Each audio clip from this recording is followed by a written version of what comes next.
Hello guys, welcome to our channel. Sorry इतनी late मैं story upload करने के लिए। 54 चिका, यही फैमिली का प्यार होता है क्या। शौर्य और अभिमन्यु उसके गुस्से से और उसके होने से अनजान होकर वापस तीनों के पास आ गए। उनके आते ही शिवाय ने मैनेजर को मैसेज किया और देखते ही देखते उनकी पूरी टेबल लजीज कहने से भर गई। शिवाय और बाकी दोनों ने सब कुछ शौर्य के पसंद का ही खाना ऑर्डर किया था। हम ट्राई दीस, तुम्हें बहुत पसंद आएगा। शिवाय ने उसे अपने हाथों से सर्व किया और फिर क्या उसकी ये हरकत देखकर बाकी तीनों कहाँ पीछे रहने वाले थे। हाँ बहना, ये भी बहुत टेस्टी है, तुम इसे ट्राई करो। ओमकारा ने दूसरी एक डिश उसे सर्व कर दी और रुद्राय ने फिर तीसरी। शौर्य की प्लेट पूरी तरह से भर गई थी, जिसे देखकर अभिमन्यु ने अनाहत रोक दिया। वो भी उसे सर्व करना चाहता था, लेकिन इत्तेफाक से उसकी प्रिंसेस के ये तीनों भाई उससे भी ज्यादा होशियार थे। उसने तीनों को घूरकर देखा और अपन हाथ पीछे ले लिया, लेकिन कुछ सोचकर उसके ओठों पर स्माइल आ गई। उसने स्पून उठाई और शौर्य के प्लेट में से एक बाइट उठाकर उस पर अच्छे से फूंक मारकर वो बाइट शौर्य के ओठों के पास लेकर चला गया। सर्व ना कर सकता तो क्या हुआ, लेकिन वो उसे अपने हाथों से खिला तो सकता ही था ना। फिर क्या सिर्फ एक बाइट, पूरा के पूरा खाना उसे अपने हाथों से खिलाने के बाद ही वो रुका और अब की बार तीनों उसे घूरकर देखने लग गए। उन सब को इग्नोर कर अभिमन्यु ने लफ्जों के कुछ ऐसे जाल फेंके और आखिर में शौर्य को अपने साथ लेकर चला गया। वो तीनों भाई गुस्से में अपनी मुट्ठी कसने के और कुछ भी नहीं कर पाए, और करते भी क्या। उनके लिए उनकी बहन की खुशी से ज्यादा कुछ भी जरूरी नहीं था। सो उन्होंने फिर उसे अभिमन्यु के साथ आने दिया और वो खुद उसकी, शौर्य की खुशियों की और मतलब उसके ख्वाबों को पूरा आकार देने की तरफ बढ़ गए। रुद्र ने उसके सोर्सेस यूज करके जितनी हो सके उतनी हर्ब्स और आयुर्वेद में एक्सपर्ट रहने वाले लोगों को एक साथ करना शुरू कर दिया। तो वही ओमकारा ने भी वो हवेली जिस पर अब शौर्य का हक होना चाहिए था उसके तरफ उसके कदम बढ़ा दी। वो जल्द से जल्द उसके बहना को उसका हक दिलाना चाहता था, और इन सब से अलग शिवाय ने भी शौर्य को फाइनेंशियल सपोर्ट देने के लिए कदम उठा दिए। आगे के 2 दिन शौर्य ने उसके पेरेंट्स के साथ और थोड़े बहुत अभिमन्यु के साथ ही बीता दिए। इन 2 दिनों में रुद्राय ने वाकई में बहुत अच्छा काम किया था और शौर्य के लिए अनगिनत जड़ी बूटियों के प्लांट्स कलेक्ट करना शुरू कर दिए थे। उनकी एक पूरी टीम भी बन चुकी थी और वो फार्म जो शिव ने उसे गिफ्ट किया था वो वहाँ का एटमॉस्फेयर और बेटर बनाने के प्रोसेस में भी लग गए थे। इन सब के लिए शिवाय ने खुद पानी की तरह पैसा बहाया था और शौर्य वो तो बस देखते ही रह गई थी। उसके एक चाहत के लिए उसके तीनों भाई किस हद तक जा रहे थे, कितने पैसे लगा रहे थे और कितनी मेहनत कर रहे थे। चिका, यही फैमिली का प्यार होता है क्या। शौर्य ने इमोशनल हुए ही सवाल किया और चिका ने भी तुरंत उससे कांटेक्ट किया। एस बॉस, यही तो प्यार होता है, एक परिवार का सच्चा प्यार, जिसमें हर कोई उनके परिवार के लिए जी तोड़ मेहनत करता है, उनकी फिक्र करता है और उनके हर एक ख्वाहिश को खुद ही ख्वाहिश समझता है। आप सच में बहुत लकी है, क्योंकि आपके पास ये सारे लोग हैं। चिका ने भी जरा सा इमोशनल होकर ही कहा। कहने को वो एक सिस्टम थी, एक रोबोट की तरह ही, लेकिन शौर्य ने उसे बनाते वक्त उसने बहुत सारे इमोशन डाले थे ताकि वो उन सारे इमोशन को देख सके, महसूस कर सके। और यही वजह थी कि चिका एक सिस्टम की तरह कम लेकिन एक नादान प्यारी लड़की की तरह बिहेव करती थी और उसी की तरह उतनी ही इमोशनल भी थी। हम शौर्या धीरे से बोली, लेकिन उसके दिल और ना जाने कैसा दबाव महसूस हो रहा था, एक अलग सी बेचैनी हो रही थी उसे। सो वो उठकर बैठ गई और उसके मोम डैड के कमरे के पास चली गई। शौर्या, बच्चे तुम सोई नहीं अभी तक। मृणाल जी ने दरवाजे पर दस्तक देने से दरवाजा खोला था और शौर्या को देखकर वो जरा सी हैरान ही हो गई। लगभग सोने का वक्त हो गया था और उनकी प्यारी बेटी जाग रही थी। उन्हें जरा टेंशन ही हुई। मम्मा, वो शौर्या कहने से पहले एक पल हिचकिचाई, लेकिन ना जाने कैसे मृणाल जी ने उसके बेचैन दिल को समझ लिया।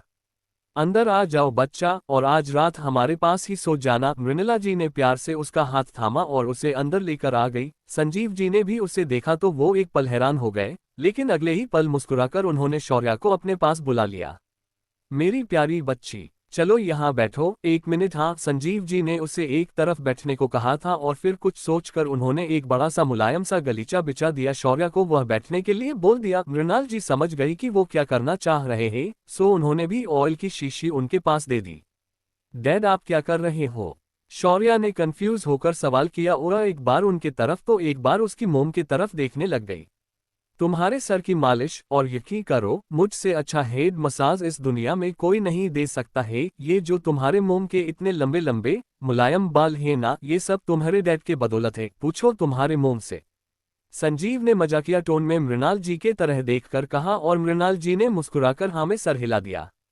तुम्हारे डैड सही है शौर्य। संजीव सच में बहुत अच्छी हेड मसाज देते हैं और पता है ब्यूटी के दूसरे मामलों में नहीं, बात हेयर केयर में वो एक्सपर्ट है। मेरे बालों का ध्यान वही रखते हैं और जो मसाज वो देते हैं ना, सच में उससे पूरा स्ट्रेस निकल जाता। मृणाल जी ने भी संजीव की तारीफ की और शौर्य मुस्कुराकर पैर फोल्ड करके बैठ गई। डैड चलिए जल्दी से आप मेरे बालों को भी मोम की तरह अच्छा कीजिए, वैसे भी देखिए ना कितने खराबा हो रहे हैं ये बाल। शौर्य शिकायती लहजे में बोली। और फिर क्या? संजीव जी मुस्कुराते हुए उसके बाल की मसाज करने लग गए। नोट फेयर डैड, आप मुझे तो हेड मसाज कभी नहीं देते हो, शिवाय ने कंप्लेंट करते हुए कहा और अंदर आ गया। लेकिन उसके पहले ही ओमकारा अंदर आ गया। डैड बहना के बाद पहले मेरा नंबर, ओमकारा ने कहा और शिवाय उसे कुछ बोलने ही वाला था कि रुद्राय भी अंदर घुस गया। और फिर मेरा, मुझे तो आपने लास्ट टाइम मसाज कर दी थी, याद भी नहीं है, रुद्राय ने भी कहा और उसका नंबर लगा कर बैठ गया। मोम यार, शिवाय ने दोनों पर छिलते हुए मृणाल जी के तरफ देखा और मृणाल जी ने उसे अपने सामने बैठने के लिए कह दिया। और फिर ओमकारा और रुद्राय की तरफ देखकर बोली, और तुम दोनों, ओम चलो मुझे हेड मसाज दो और रुद्र तुम तुम्हारे डैड को, और ये मेरा ऑर्डर है, चलो जल्दी जल्दी करो। मृणाल जी उन्हें घूरते ही बोली और वो दोनों ने मुंह बना दिया।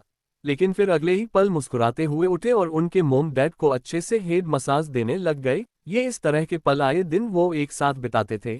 लेकिन फिर जब से इन बच्चों ने काम संभालता था और उन्हें रिटायरमेंट दे दी थी, तब उसके बाद ये मोमेंट कम हो गए थे, लेकिन खत्म नहीं हुए थे। महीने में से एक दो बार तो इस तरह से वो साथ में वक्त बिताते ही थे और उनके बीच का प्यार और बढ़ाते थे, मस्ती करते हुए, मजाक करते हुए ही आगे के 2-3 घंटे बाइट। और लास्ट में शौर्य और बाकी सब एक साथ ही उस कमरे में ही सो गए। 55 शौर्य गई उसके पुराने घर। और फिर मेरा, मुझे तो आपने लास्ट टाइम मसाज कर दी थी, याद भी नहीं है, रुद्राय ने भी कहा और उसका नंबर लगा कर बैठ गया। मोम यार, शिवाय ने दोनों पर छिलते हुए मृणाल जी के तरफ देखा और मृणाल जी ने उसे अपने सामने बैठने के लिए कह दिया। और फिर ओमकारा और रुद्राय की तरफ देखकर बोली, और तुम दोनों, ओम चलो मुझे हेड मसाज दो और रुद्र तुम तुम्हारे डैड को, और ये मेरा ऑर्डर है, चलो जल्दी जल्दी करो। मृणाल जी उन्हें घूरते ही बोली और वो दोनों ने मुंह बना दिया। लेकिन फिर अगले ही पल मुस्कुराते हुए उठे और उनके मोम डैड को अच्छे से हेड मसाज देने लग गए। ये इस तरह के पल आए दिन वो एक साथ बिताते थे। लेकिन फिर जब से इन बच्चों ने काम संभालता था और उन्हें रिटायरमेंट दे दी थी, तब उसके बाद ये मोमेंट कम हो गए थे, लेकिन खत्म नहीं हुए थे। महीने में से एक दो बार तो इस तरह से वो साथ में वक्त बिताते ही थे और उनके बीच का प्यार और बढ़ाते थे, मस्ती करते हुए, मजाक करते हुए ही आगे के 2-3 घंटे बाइट। और लास्ट में शौर्य और बाकी सब एक साथ ही उस कमरे में ही सो गए। पूर्ण विराम। नेक्स्ट डे शौर्य अकेले ही बाहर निकली। वेल, उसे अक्ल तो कोई जाने नहीं देना चाहता था, लेकिन उसने किसी तरह से सबको मना ही लिया। उसके बावजूद भी उसके साथ ड्राइवर और कम से कम 5 बॉडीगार्ड भी आ गए। वैसे तो उन गार्ड्स की टीम 20 से भी ऊपर थी, जिसमें बुंदेला फैमिली के 10 और अभिमन्यु के 10 गार्ड्स थे। बट शौर्य ने सबको घूर कर देखा और मन कर दिया, लेकिन उसकी बात पर किसी ने भी ध्यान नहीं दिया था। वो अड़े रहे थे उतने गार्ड्स पर। लेकिन फिर शौर्य की मासूम सी शक्ल और ना चाहते हुए भी सबको उसकी बात माननी ही पड़ी। वेल, सिर्फ नाम के लिए उसके साथ 5 गार्ड्स जा रहे थे, उसके बावजूद उससे छिपकर उतनी ही टीम थी जितनी पहले डिसाइड की थी। और ये बात शौर्य को थोड़ी दूर जाने के बाद पता भी चल गई थी। उसकी पर्सनैलिटी पहले से ही बहुत अलग थी, और जो ट्रेनिंग उसे उसके बचपन से मिली थी, उसके हिसाब से उसका सिक्स सेंस काफी एक्टिव था। वो आसानी से उस पर पड़ने वाली नजरें और उन नजरों का इदरा समझ सकती थी। शौर्य मुस्कुराए और फिर नमे सर हिलाकर चिका से बात करने लग गई। वो सबसे पहले सौरभ डैड के घर गई, जहां शौर्य रहती थी। वो घर देखकर ना जाने क्यों उसके दिल में हल्की सी हलचल महसूस हुई। उस शौर्य की बहुत सी यादें थी यहाँ, जिसमें कुछ इतनी अच्छी थी कि अब भी याद करके उसके ओठों पर स्माइल आती थी, और कुछ इतनी बुरी थी कि उसके रोंगटे खड़े हो गए। वो छोटा सा 2 मंजिला घर देखकर शौर्य ने घरी सांस भरी और फिर घर के सामने बने हुए उस छोटे से बगीचे से गुजरते हुए अंदर दाखिल होने लग गई। उसके दिमाग में शौर्य की बचपन की यादें घूम रही थी, जिसमें वो सौरभी के साथ मिलकर वह अलग अलग पेड़ लगा रही थी, फ्लावर के प्लांट लगा रही थी। दूसरे घर के हिसाब से वहाँ कुछ ज्यादा ही हरियाली थी और काफी सारे पेड़ पौधे थे। सौरभ जी के जाने के बाद भी शौर्य उन सबको अपने हाथों से संजोगा था। काश तुम्हें सौरभ बाबा का प्यार पूरी जिंदगी मिल पाता शौर्य, तो आज तुम भी जिंदा होती। शौर्य ने दिल ही दिल कहा और हाथ उठाकर डोर बेल प्रेस कर दी। कुछ ही देर में एक लड़की ने डोर ओपन किया और उसे देखकर शौर्य को शर्म सी महसूस हुई। कपड़ों के नाम पर उस लड़की ने कुछ ही टुकड़े अपने बॉडी पर लिपटे थे, और वो भी इतने वल्गर लग रहे थे कि देखने वालों की ही उसकी आवाज जाए और वो शर्म से मर जाए। कौन है बेबी? अंदर से एक लड़के की आवाज और शौर्या की अफसोस हुआ कि क्यों उसने गार्ड्स को बाहर रहने के लिए बोल दिया। उस लड़की से मुंह से आती स्मेल और अंदर से लड़के की आवाज, उससे साफ साफ पता चल रहा था कि उन दोनों ने काफी ज्यादा पी रखी है। ऐसा नहीं था कि शौर्या उनसे डर रही थी या फिर उसे खुद के सेफ्टी को लेकर कोई सवाल था। बीते दिनों उसने जो उसकी एनर्जी पिल्स ले रही थी और वो कर रही फिजिकल ट्रेनिंग और एक्सरसाइज, उससे उसकी इम्यूनिटी तो बढ़ ही गई थी। साथ ही में न्यूट्रिशनल फूड, भले ही शौर्या हर एक चीजें खा रही थी, लेकिन सभी ने इस बात का साफ साफ ध्यान रखा था कि उन सारे खाने से उसे भरपूर प्रोटीन्स, न्यूट्रिशन और भी सभी जरूरी चीजें मिले। सो उसका इफेक्ट भी था ही। फिर भी उसके बावजूद वो उसे गार्ड्स की जरूरत इसीलिए थी कि उन्हें इन गंदे लोगों को हाथ नहीं लगाना था। ये तुम अभी तक जिंदा हो, उस लड़की ने हरियाणी से कहा और फिर हंसने लग गई। मुझे तो लगा था कि उन लोगों ने अब तक नोच नोच करके अब तक तुम्हारे टुकड़े कर दिए होंगे। बड़ी सती सावित्री बनती थी और सब कसे खुद को छिपा कर रखती थी ना। तो अब बताओ, हर रोज अनगिनत अलग अलग मर्दों के साथ सोकर कैसा लग रहा है? उस लड़की ने बेशर्मी से कहा और उसकी बात सुनकर शौर्या को बेहद गुस्सा आ गया। अगले ही पल उसने खींचकर एक थप्पड़ उस लड़की के गाल पर जड़ दिया। उस लड़की को नीचे गिरा हुआ देखकर अंदर से तुरंत 2 लड़कियां और 3 लड़के दौड़कर बाहर आ गए। उन सभी ने भी काफी पी रखी थी और फिलहाल वो गुस्से में थे। तुम शौर्या, उनमें से एक लड़की बोली। शर्मिला दी, ये शौर्या है ना? उस लड़की ने, जिसका नाम श्रवी था, उसने हकलाते ही सवाल किया। वो तीनों लड़कियां एक तरह से देखा जाए तो शौर्या की सौतेली बहनें थी। शौर्या, तुम्हारी हिम्मत कैसे हुई शर्मिला दी को मारने की? एक और लड़की की शुभांगी था, वो गुस्से से ही बोली और शौर्या ने उसे गुस्से से घूर कर देखा। वही वो तीनों लड़के भी शौर्या को घूर घूर कर देख रहे थे। उसे देखकर उनके आंखों में हवस जाग उठी थी। शौर्या की खूबसूरती थी ही ऐसे कि नशे में पहले से ही धुत, वो अपने आप को कंट्रोल नहीं कर पा रहे थे। ये लड़की, तुम्हारी हिम्मत कैसे है शर्लिमा को मरने की? तुम अभी मैं तुम्हें अच्छे से सबक सीखता हूँ। उनमें से एक लड़का आगे आया और शौर्या पर चीखने के बहाने उसके पास आकर उसने उसका हाथ पकड़ना चाहा, लेकिन इससे पहले ही वो उसे छू पाता शौर्या ने उसे किक मार दी और दूर गिरा दिया। उसकी ये हरकत और बाकी के दोनों लड़के भी हरकत में आ गए। वो एक साथ ही शौर्या पर हमला करने के लिए दौड़े, लेकिन उससे पहले ही शौर्या के लिए अरेंज किए हुए गार्ड्स हवा के स्पीड से अंदर आ गए और उन्होंने उन दोनों लड़कों को नीचे गिरा दिया। ये मन भी ना, शौर्या ने हल्की मुस्कुराहट के साथ दिल ही दिल कहा। वो दोनों गार्ड्स अभिमन्यु के थे और उससे यकीन था कि अभिमन्यु ने उन्हें उसके करीब रहने के लिए बोला होगा। ये इतने सारे लोग थी। श्रवी सारे गार्ड्स को देखकर जरा सी डर ही गई। वो शौर्या से बस 1-2 साल ही बड़ी थी, तकरीबन 20 साल के आसपास। सो उसे काफी डर लगा और उसकी नजरें उसके हालत पर गई। जाहिर सी बात थी, वो तीनों लड़के उन 3 लड़कियों को बॉयफ्रेंड थे और वो सब एक साथ टाइम स्पेंड कर रहे थे, तो उनके ऊपर काफी कम ही कपड़े थे। वो जरा हिचकिचाते हुए ही पीछे हुई, मगर एक बात थी, वह हुए सभी गार्ड्स ने जो लगभग 10 के करीब थे, उनमें से किसी ने भी नजरें उठाकर उन लड़कियों को नहीं देखा था। उन तीनों को शर्म हो या ना हो, लेकिन वो गार्ड्स, उन्होंने अपनी नजरें नहीं उठाई थी।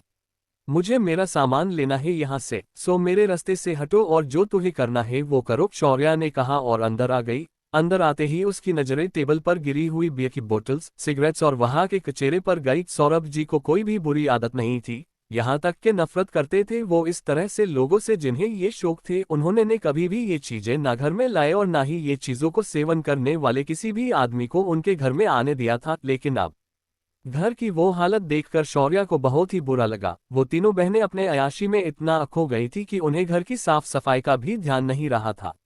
ये लोग, शौर्या का खून ही खुल उठा और अपने गुस्से को पीते हुए ही वो अंदर चली गई। वो सीधा उसके कमरे में गई, वो सबसे लास्ट कॉर्नर में का छोटा कमरा, जिसकी हालत भी अब खराब लग रही थी। वहां जगह जग धूल जम चुकी थी और 1-2 चीजें बिखरी हुई भी थी। उन चीजों को देखकर शौर्या ने गहरी सांस ली और फिर अंदर आकर वो उसके डॉक्यूमेंट्स और बाकी सारा जरूरी सामान लेने लग गई। फिलहाल वेकेशन चल रहे थे, तो स्कूल कॉलेज का ऐसा कुछ नहीं था, लेकिन जल्दी ही उसके दिए हुए एंट्रेंस एग्जाम और ट्रेड बोर्ड के रिजल्ट आने वाले थे। सो शौर्या को उसके आगे के कॉलेज के लिए इन सारी चीजों की जरूरत थी। साथ ही में वो उसके सौरभ बाबा के याद की हर एक चीज यहाँ से ले जाना चाहती थी और अपनी पूरी जिंदगी उन्हें अपने साथ संजोग कर रखना चाहती थी। उसने जरूरी सामान पैक करना शुरू कर दिया और फिर गार्ड्स को बुलाकर उन सारी चीजों को कार में रखने के लिए बोल दिया। वो फिर नीचे आ गई। शौर्या, मम्मा कहाँ है? और मामू भी इतनी दिनों से नजर नहीं आ रहे हैं, तुमने क्या किया है उनके साथ? श्रवी ने जरा गुस्से से ही सवाल किया। शौर्या के लुक को देखकर अंदर तक जल भून रही थी। वो पहले ही वो बाला की खूबसूरत थी और अब उसकी ड्रेसिंग स्टाइल, उसके लुक, उसकी पहले वो नॉर्मल ज्वेलरी, साफ साफ लग रहा था कि सब कुछ रियल और ब्रांडेड है, और सबसे ऊपर वो बॉडीगार्ड्स। उसे काफी हलन हुई शौर्या से।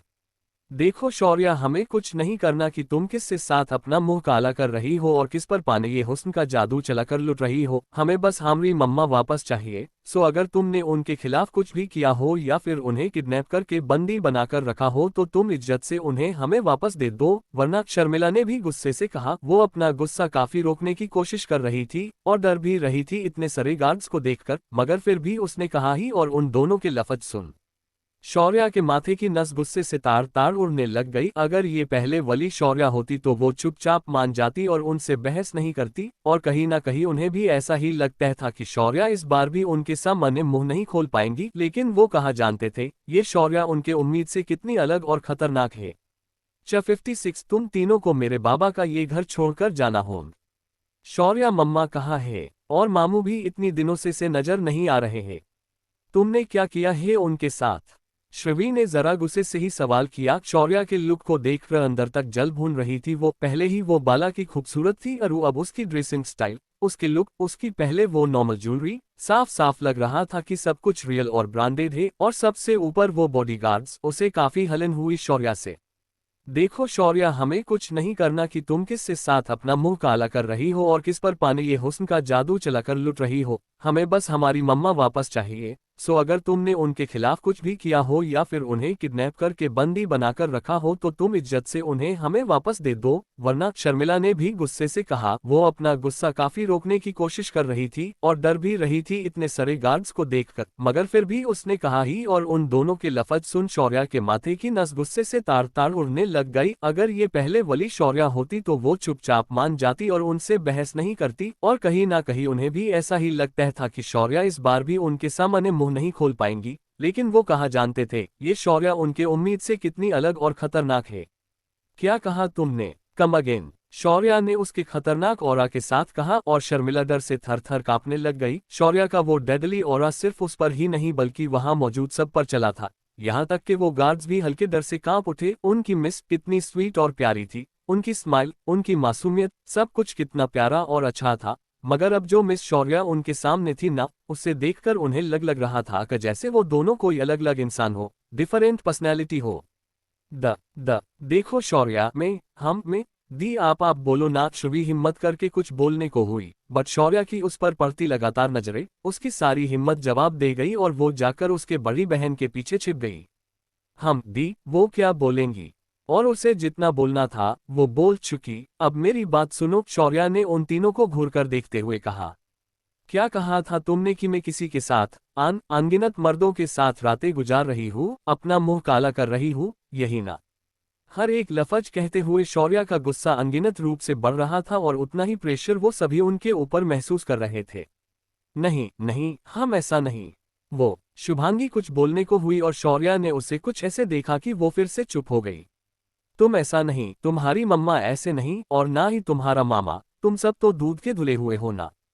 तुम्हारे मामा और तुम्हारी मम्मा ने थोड़ी बेचा मुझे उस घटिया जगह। और मेरा किरदार तो पहले भी साफ था और अब भी साफ ही है।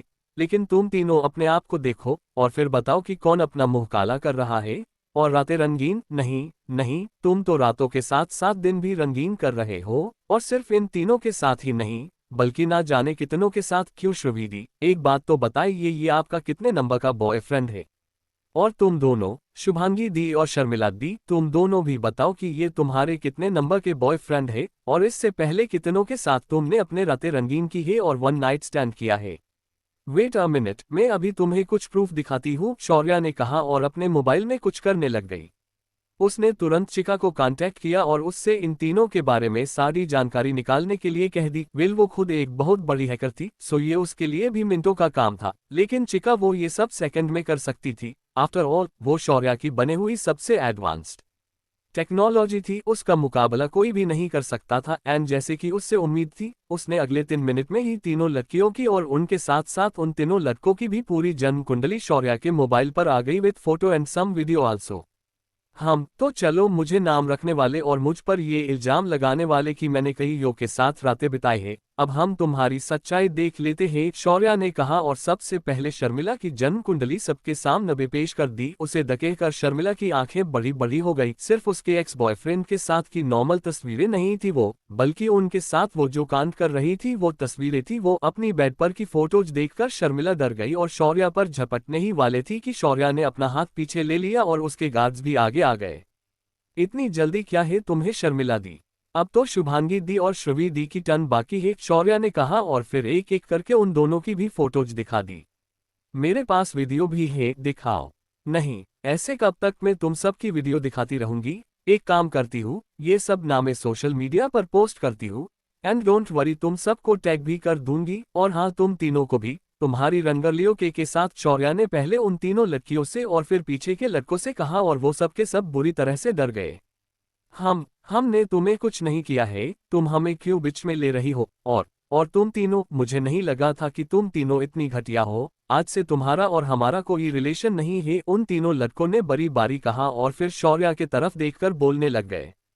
देखिए दीदी, हमारी बात सुनिए, हम भी इन लोगों के जाल में आ गए थे। आप ये वीडियो प्लीज डिलीट कीजिए और प्लीज वो फोटो भी, उनमें से एक लड़के ने कहा। हाँ दीदी प्लीज, आप जो चाहेंगी वो हम करेगी। लगा तो आपके गुलाम बनने को भी तैयार है, लेकिन प्लीज मेरी भी फोटो डिलीट कर दीजिए, दूसरे लड़के ने भी गिड़गिड़ाते हुए कहा। वो तीनों लड़के लगभग शौर्या के पैर में ही बैठ गए थे। कुछ इतने अच्छे परिवार से नहीं थे वो, हायर मिडिल क्लास फैमिली से बिलोंग करते थे। उनमें अयाशी करने की हिम्मत तो थी, लेकिन वही अयाशी उनके फैमिली के सामने आ गई तो उनकी खैर नहीं थी। और शौर्या तो वायरल करने का बोल रही थी। अगर वो फोटो और वीडियो वायरल हो गई होती तो ना जाने उनकी फैमिली उनके साथ क्या करती।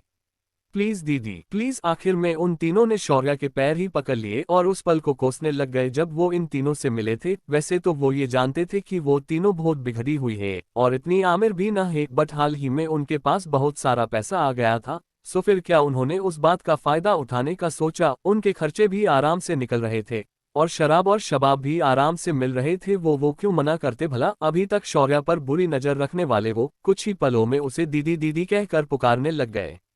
एंफ उठो मेरे पैरों पर से। शौर्या को चिढ़ा गई उनके नाटक से, उन तीनों को एक पल भी देखना नहीं चाहती थी वो, सो उसने चीख कर ही कहा, निकलो यहाँ से और आइंदा से यहाँ आने की हिम्मत भी मत करना, और हाँ वो बोतल्स लेकर जाओ यहाँ से, मेरे बाबा के घर में ऐसी गंदगी में बर्दाश्त नहीं करूंगी, शौर्या ने गुस्से से चिढ़ते हुए कहा। उसकी बात सुनकर उन तीनों ने जितना हो सके उतना कचरा अपने हाथ में उठा लिया और वहां से भागकर चले गए। देखो शौर्या, मैं जानती हूँ कि मम्मा ने तुम्हारे साथ गलत किया है, लेकिन इसका मतलब ये तो नहीं है ना कि तुम भी हमारे साथ गलत करोगी। तुम तो हमारी प्यारी बहन हो ना, कम से कम डैड के इज्जत का तो ख्याल करो। अगर हमारे ये ऐसे फोटो वायरल हो गए तो लोग हमारे बारे में क्या सोचेंगे, और सबसे ज्यादा नुकसान तो डैड के ही इज्जत को होगा ना। आज कितनी लोग उनका इज्जत से नाम लेते हैं और ऐसे में ये सब सामने आने के बाद सब उन पर थूके। शर्मिला बोल ही रही थी कुछ, शौर्या ने एक और थप्पड़ उससे जड़ दिया। ओनी गंदी जुबान से मेरे बाबा का नाम लेना भी मत, समझी तुम? शौर्या ने उसे धमकी दी। सौरभ जी इस शौर्या के साथ कितने अच्छे से पेश आते थे, उसे कितना प्यार करते थे, उसका लड़ करते थे, ये बात शौर्या अच्छे से जानती थी। एक वही थे जिन्हीं वजह से इस शौर्या के जिंदगी में बेहदशुमार खुशियां आई थी, फिर भला वो उन्हें कैसे नहीं अपनाती। बहुत इज्जत करती थी वो उनकी, और उन्हें लगभग संजीव डैड की तरह ही मानती थी। सो उसी वजह से शर्मिला ने जब कहा कि लोग उनके नाम पर थूकेंगे तो उसे बेहद गुस्सा आ गया। जब वो सब घटिया कम कर रहे थे तब उन्हें उसके बाप की इज्जत की परवाह नहीं थी। उनके घर के शराब लाते वक्त उन्हें उसके बाबा याद नहीं आए थे, और अब जब उन पर मुसीबत आ गई थी तब उन्हें वो याद आ रहे थे। कितनी घटिया सोच थी उनकी और कितने घटिया लोग थे वो। ठीक है, मैं नहीं वायरल करूंगी ये सब, लेकिन शौर्या ने कहकर पहुंच लिया और वो तीनों खुश होने के साथ साथ बेकरार भी हो गई। तुम तीनों को मेरे बाबा का ये घर छोड़कर जाना होगा, कहीं भी जाओ, लेकिन तुम तीनों यहाँ वापस नहीं आओगी, शौर्या ने कहा और उन तीनों की आंखें बड़ी बड़ी हो गई। क्या बकवास है, श्वी बोली और शौर्या की नजरों को देखकर फिर से चुप हो गई। शौर्या, हम कहाँ जाएंगे? हमारे पास इस घर के अलावा और कोई रहने की जगह नहीं है, और चलो हमने कहीं से जगह अरेंज कर भी दी, तो जब मम्मा आएंगी और हमें यहाँ नहीं देखेंगी तो वो हमें कहाँ धुदेंगी? मोम का नंबर भी नहीं लग रहा है, तुम समझो जरा बात को। शुभांगी ने इमोशनल होने का, बेचारी होने का नाटक करते हुए कहा, और बाकी दोनों की नजरें भी शौर्या पर टिक गई कि वो क्या कहेंगी और क्या नहीं ये जानने के लिए। 57 ये इतनी खतरनाक कैसे हो गई? एक वही थे जिनकी वजह से इस शौर्या के जिंदगी में बेशुमार खुशियां आई थी, फिर भला वो उन्हें कैसे नहीं अपनाती।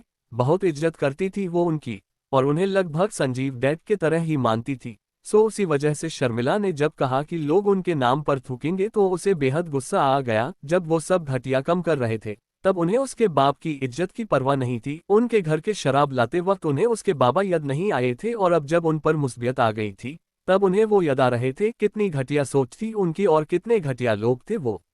ठीक है, मैं नहीं वायरल करूंगी ये सब, लेकिन शौर्या ने कहकर पहुंच लिया और वो तीनों खुश होने के साथ साथ बेकरार भी हो गई। तुम तीनों को मेरे बाबा का ये घर छोड़कर जाना होगा, कहीं भी जाओ लेकिन तुम तीनों यहाँ वापस नहीं आओगी, शौर्या ने कहा और उन तीनों की आंखें बड़ी बड़ी हो गई। क्या बकवास है, श्वी बोली और शौर्या की नजरों को देखकर फिर से चुप हो गई। शौर्या, हम कहाँ जाएंगे, हमारे पास इस घर के अलावा और कोई रहने की जगह नहीं है, और चलो हमने कहीं से जगह अरेंज कर भी दी, तो जब मम्मा आएंगी और हमें यहाँ नहीं देखेंगी तो वो हमें कहाँ धुदेंगी, मोम का नंबर भी नहीं लग रहा है, तुम समझो जरा बात को। शुभांगी ने इमोशनल होने का, बेचारी होने का नाटक करते हुए कहा, और बाकी दोनों की नजरें भी शौर्या पर टिक गई कि वो क्या कहेंगी और क्या नहीं ये जानने के लिए। मैं समझूं, क्या तुम तीनों ने समझी थी मेरी हालत, जब तुम्हारे वजह से तुम्हारी मोम मुझे बेवजह मारती थी, जब मुझे खाना नहीं दिया जाता था, जब मुझसे नौकरों के जैसे काम करवाया जाता था, जबकि मैं इस घर की असली मालिक थी, तब भी मुझे रहने के लिए तुम लोगों ने एक ठीक ठाक कमरा नहीं दिया, और तुम चाहती हो कि मैं तुम्हारे हालत समझूं। शौर्या ने सवाल किए और वो तीनों एक दूसरे को देखने लग गई। वो बहुत नफरत करती थी शौर्या से, और उसकी कई वजह थी। सबसे पहले तो शौर्या की बेदाग खूबसूरती, उसकी होशियारी, और सबसे बढ़कर सौरभ जी का अपनी सारी प्रॉपर्टी उसके नाम करना। बहुत गुस्सा आता था उन्हें जब सभी लोग सिर्फ शौर्या की ही तारीफ करते, उसे ही देखते, उसे नवाजते और उन्हें साइड किया जाता, और वही गुस्सा वो तीनों उनके मोम के थरू शौर्या पर उतारा करते थे। शौर्या, हम सॉरी है तुमसे, लेकिन प्लीज हमें घर से मत निकलो, शर्मिला ने कहा, और तभी शर्वी को कुछ याद आया। एक मिनट, ये घर हमारी मोम के नाम पर है, ना कि तुम्हारे। हाँ, पहले तुम्हारे नाम पर था, लेकिन तुम्हें याद तो होगा ना कि तुमने ही ये घर 1 महीने पहले मम्मा के नाम पर किया है, और हमारे मम्मा के घर से हमें कोई नहीं निकाल सकता, श्रवी ने घमंड के साथ कहा। वो डर तो गई थी, लेकिन जब शौर्या ने इस बात का जिक्र किया कि ये घर उसके नाम पर था, तभी उसे याद आया कि ये घर तो उसकी मम्मा के नाम पर ट्रांसफर हो गया है। खुद शौर्या ने ही ये घर उनके नाम किया था, और उसके नाम पर की थोड़ी बहुत प्रॉपर्टी और बैंक बैलेंस भी, और इसी बात का फायदा उठाकर उसने एटीट्यूड दिखाते हुए कहा। उसकी बात सुनकर शर्मिला और शुभांगी को भी ये याद आया और उनके आंखों में चमक आ गई। अहम, तुम्हें सच में लगता है कि मेरा और मेरे बाबा का घर तुम्हारी उस घटिया मोम के नाम पर हुआ है? शौर्या का सवाल, और तीनों के चेहरे फिर से मुरझा गए। फिर भी शर्वी ने किसी तरह से हिम्मत की। हाँ, ये घर मेरे मोम के नाम हो गया है, और तुम्हारी हिम्मत कैसे हुई मेरे मोम को घटिया कहने की? शर्वी गुस्सा हो गई थी, बहुत ज्यादा गुस्सा। उन तीनों में वो ही छोटी थी और शौर्या से सिर्फ 3-4 साल ही बड़ी थी, लेकिन उसका किरदार बिल्कुल उसके माँ के जैसा था, चालाक और उतना ही घटिया। हिम्मत, मेरी हिम्मत शायद तुमने अब तक देखी नहीं है, शौर्या ने एक कदम आगे बढ़ाते हुए कहा, और एक नज़र शर्मिला पर डाल दी, जिसने 2 बार उसके हाथ से थप्पड़ खाए थे। शौर्या ने उसे कुछ ऐसे मारा था कि अब तक शौर्या के उंगलियों के निशान उसके गाल पर मौजूद थे। उसकी उन नजरों से ही शर्वी समझ गई कि अगला निशाना वो होने वाली है, और वो डर से 3-4 कदम पीछे हो गई। अरे, तुम्हें तो मेरी हिम्मत देखनी थी ना, अब पीछे क्यों जा रही हो? शौर्या का वो कोल्ड ऑरा और उसके लफज उन तीनों के दिलों में फिर से डर पैदा कर गए। ये इतनी खतरनाक कैसे हो गई? शर्वी ने धीरे से उसकी दोनों बहनों से पूछा। पता नहीं, लेकिन तुम और मोम मुझसे परेशान ही इतना करते थे कि देखो वो भीगी बिल्ली से जंगली शेरनी बन गई, शुभांगी ने गुस्से से कहा, और दिल ही दिल शर्वी, शर्मिला और उनके मोम को कोसने लग गई। हम जा रहे हैं यहाँ से, और शुभांगी ने कहा, और आगे भी वो कुछ बोलने वाली ही थी कि शौर्या की नजरें देखकर उसकी जुबान लिखा गई। उसे देखकर वो चुप हो गई और ऊपर उसके कमरे में भाग गई। वो जल्दी जल्दी उसका सामान पैक करने लग गई। उसी की तरह उसकी दोनों बहनें भी शौर्या को कोसते हुए ही उनका सामान पैक करने लग गए, और दिल ही दिल उनके मोम को भी गलियां देने लग गए। आज ये दिन उन्हें उन्हीं की वजह से ही देखना जो पड़ रहा था। प्रॉपर्टी के पेपर ना जाने उन्होंने कहाँ रख दिए थे, और उनमें से किसी को भी बिना बताए ही वो ना जाने कहाँ चली गई थी। अगर आज प्रॉपर्टी के पेपर उनके पास होते तो वो आज शौर्या को अच्छे से सबक सिखाते, लेकिन उनके हाथ में अब कुछ भी नहीं था। मैं तुम्हें छोड़ूंगी नहीं शौर्या, शुभांगी और शर्मिला श्री ने गुस्से से कहा, और उनका सामान पैक करके आधे घंटे में ही भर आ गई।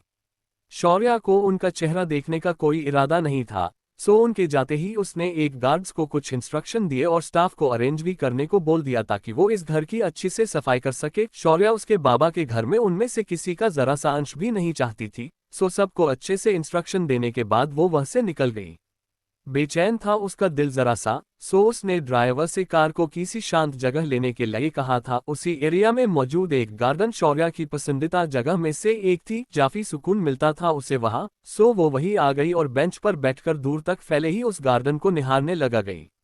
भले ही वो उन तीन के साथ बहुत रुड थी और उसने उन्हें घर से भी बाहर निकला दिया था, लेकिन कहीं न कहीं वो ये बात जानती थी कि शायद इस शौर्या को कभी भी पसंद ना आए उसकी अमिली को घर से निकाल हुआ। ऐसा नहीं था कि ये शौर्या बेवकूफ थी या फिर भोली थी, समझ उसमें भी काफी थी, लेकिन अपने मौत का डर और उन आखिर समय में परिवार का साथ, बस इसी चाहता में अंधी होकर उसने सब कुछ उनके नाम कर दिया था। बट अभिमन्यु ने उसकी पूरी प्रॉपर्टी उसके नाम पर फिर से ट्रांसफर करवा दी थी। सिर्फ इतना ही नहीं, उसने शौर्या की वो सो कॉल्ड स्टेप मोम और मामा के खिलाफ कंप्लेंट भी की थी कि उन्होंने जबरन उसे प्रॉपर्टी ट्रांसफर ले लिए फोर्स किया और उसे बेच भी दिया था। हालांकि उसने सबसे पहले उन दोनों को अरेस्ट करवा दिया और फिर उन्हें भागने का मौका देकर उन दोनों और चार्जेस लगवा उन्हें खुद अगवा कर लिया था। वेल सब जानते थे कि अभिमन्यु का ये पालन है, लेकिन ये सब जानने बावजूद भी किसी भी ऑफिसर में ये हिम्मत नहीं थी कि द अभिमन्यु राठौड़ के खिलाफ जाए, और तब तो बिल्कुल भी नहीं जब पूरी बुंदेला फैमिली उसके साथ उसके पीछे हो। तो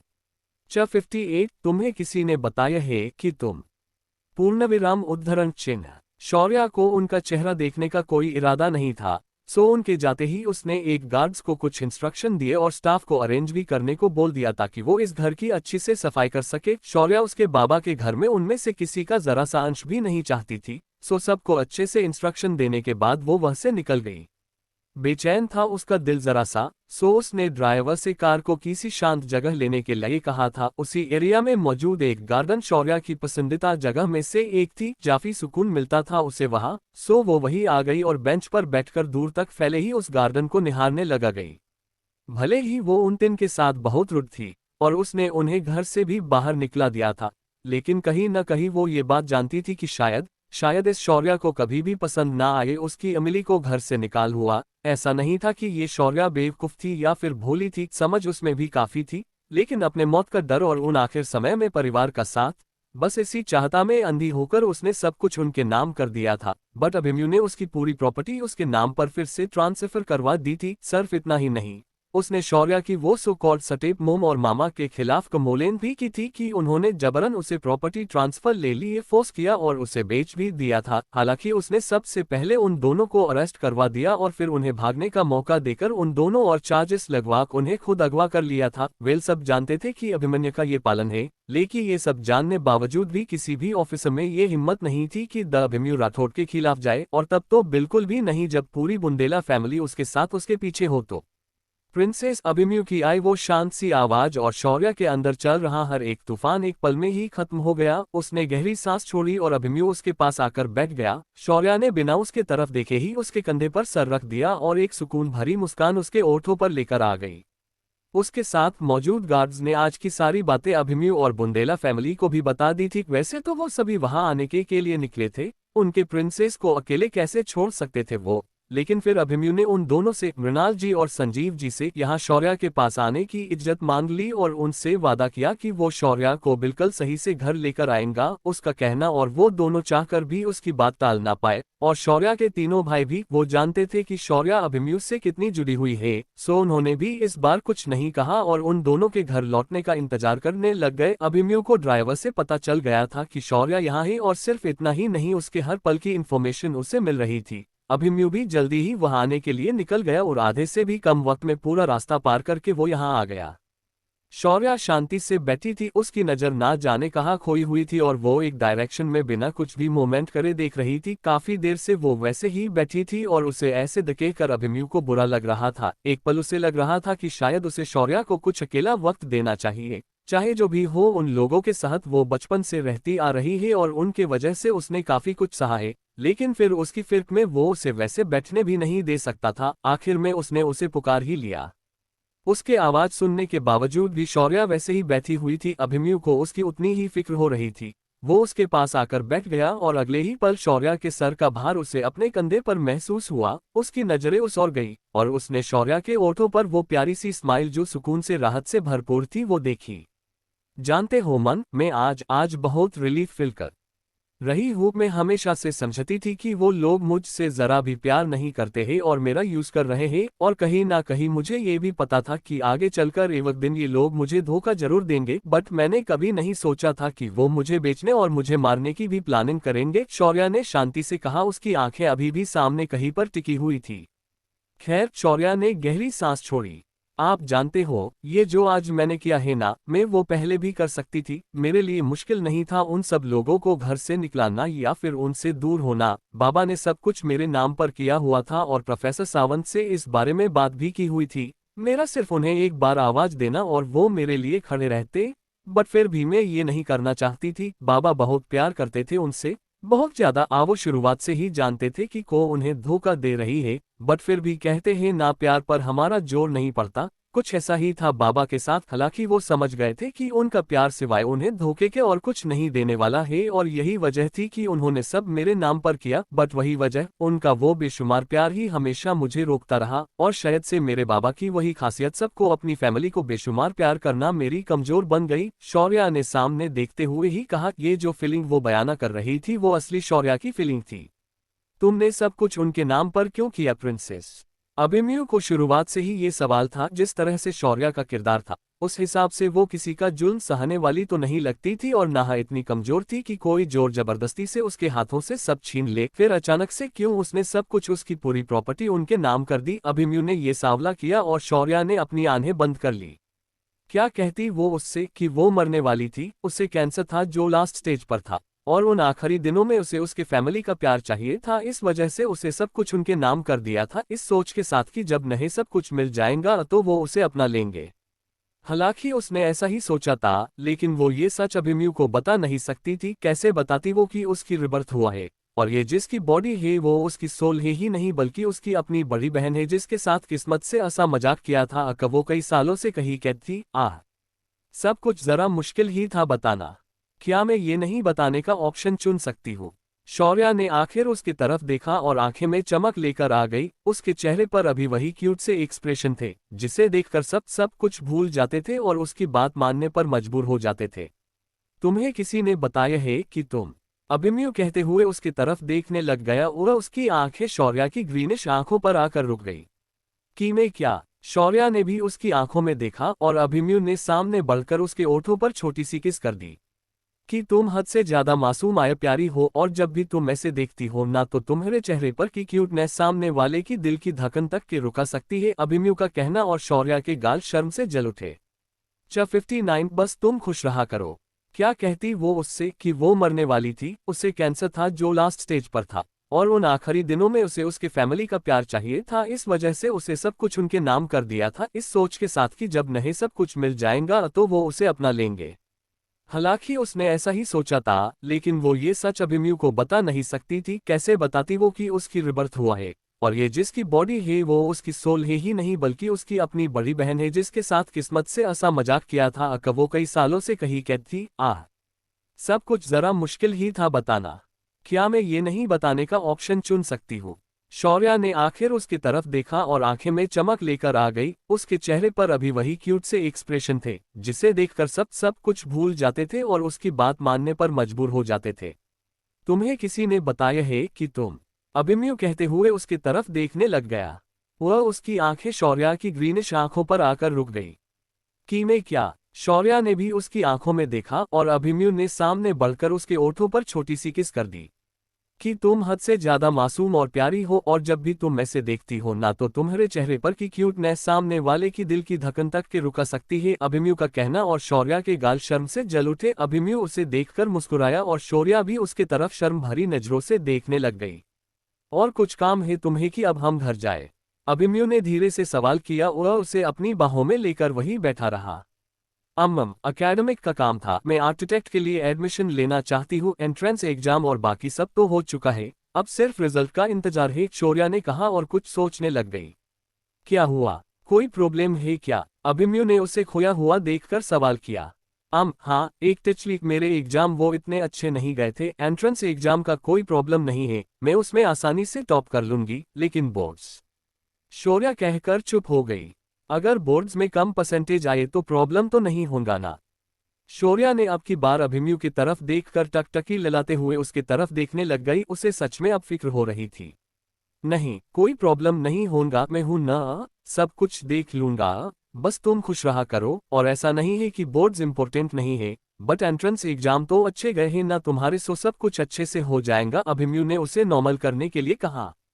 और अगर अच्छा नहीं भी हुआ तो मैं सब कुछ अच्छा कर दूंगा, तुम्हारी खुशी से बढ़कर मेरे लिए कुछ भी नहीं है। अभिमन्यु दिल ही दिल बोला और आगे के काफी देर तक वो दोनों वही रहे, एक दूसरे से बातें करते हुए, मुस्कुराते हुए, प्यार भरे लम्हों के साथ।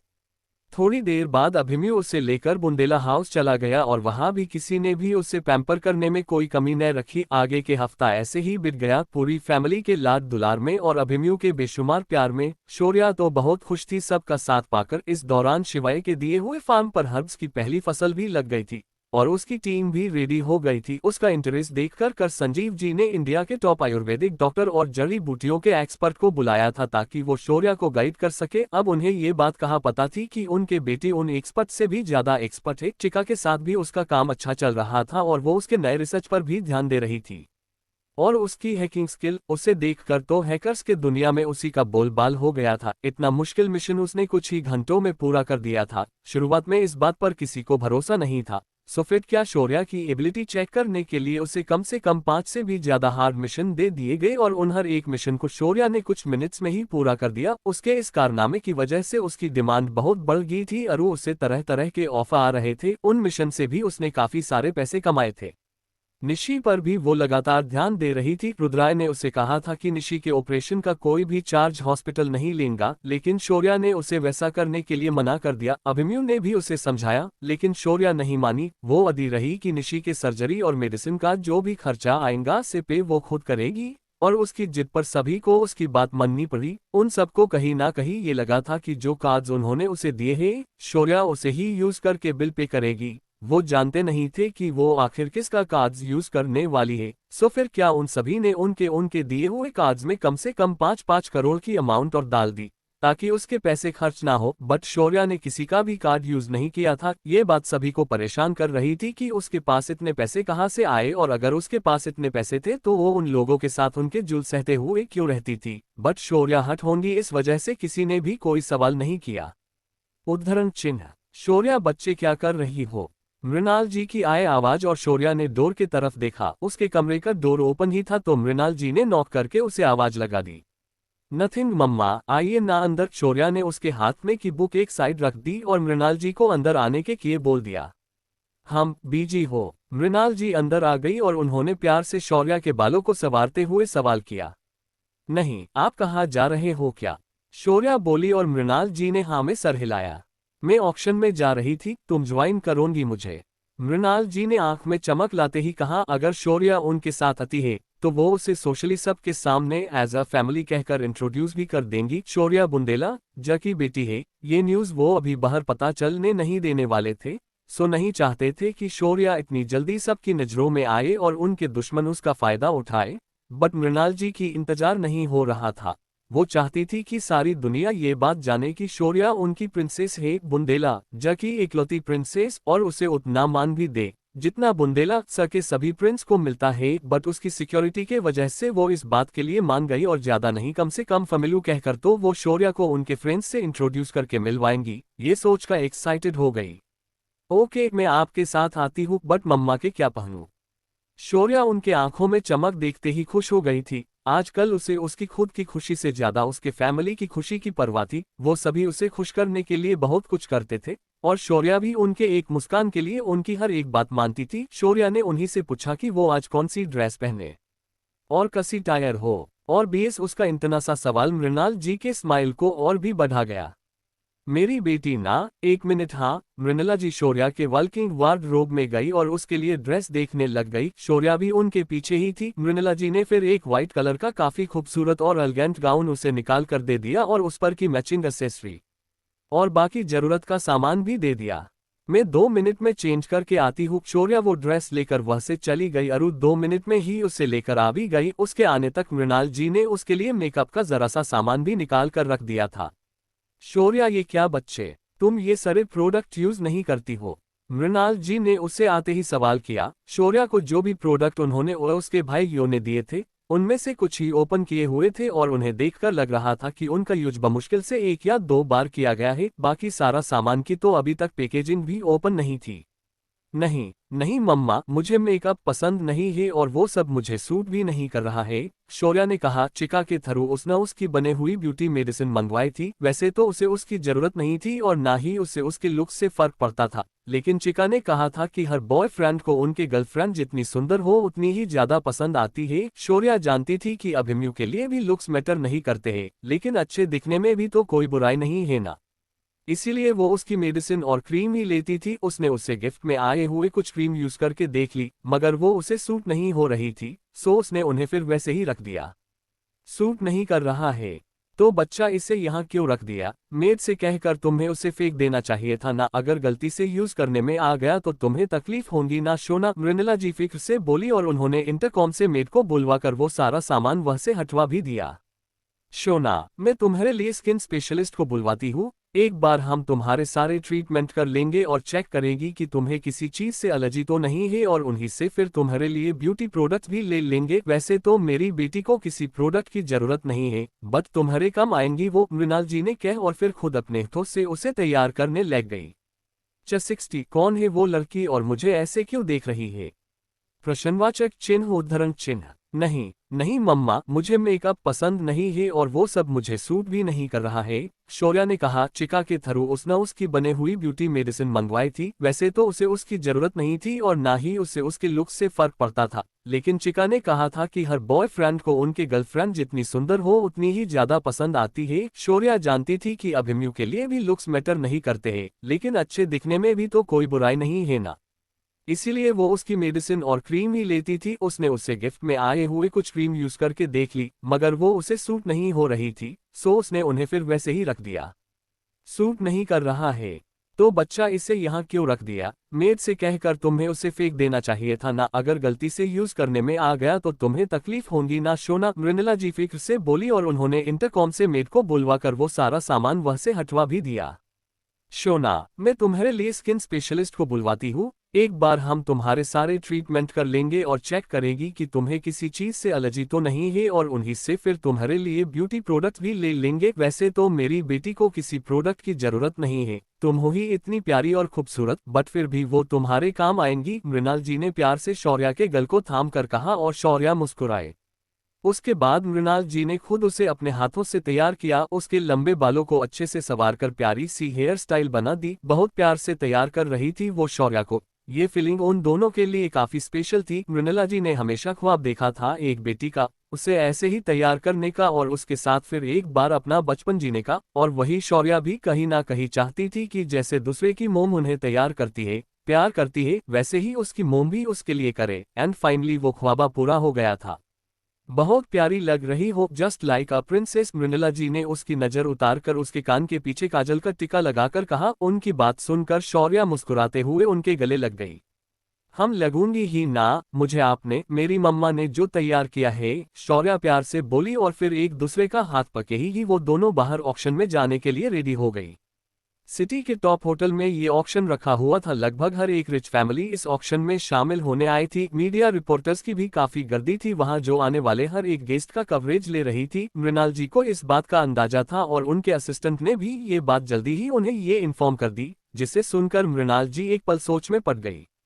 Miss Shah, I don't want to face media, आप होटल मैनेजमेंट से कहकर हमारी सीक्रेट एंट्रेंस का इंतजाम कर दो एंड मेक श्योर कि मीडिया शौर्या का एक भी पिक ना ले, मृणाल जी ने सीरियस होकर कहा और उनका अंदाज देखकर शौर्या बस उन्हें देखते ही रह गई। उसके नजरों से में मृणाल जी एक स्वीट सी प्यारी से लेडी थी, जिन्हें सिर्फ प्यार करना ही आता था। आफ्टर ऑल उसने अभी तक उनकी ममता भरी साइड ही देखी थी ना, सिर्फ उसके साथ ही नहीं बल्कि उसके भाइयों के साथ भी और उसके डैड के साथ भी, तो वो कितने प्यार से रहती थी। सो ये एटीट्यूड देखकर शौर्या का हैरान होना तो बनता ही था।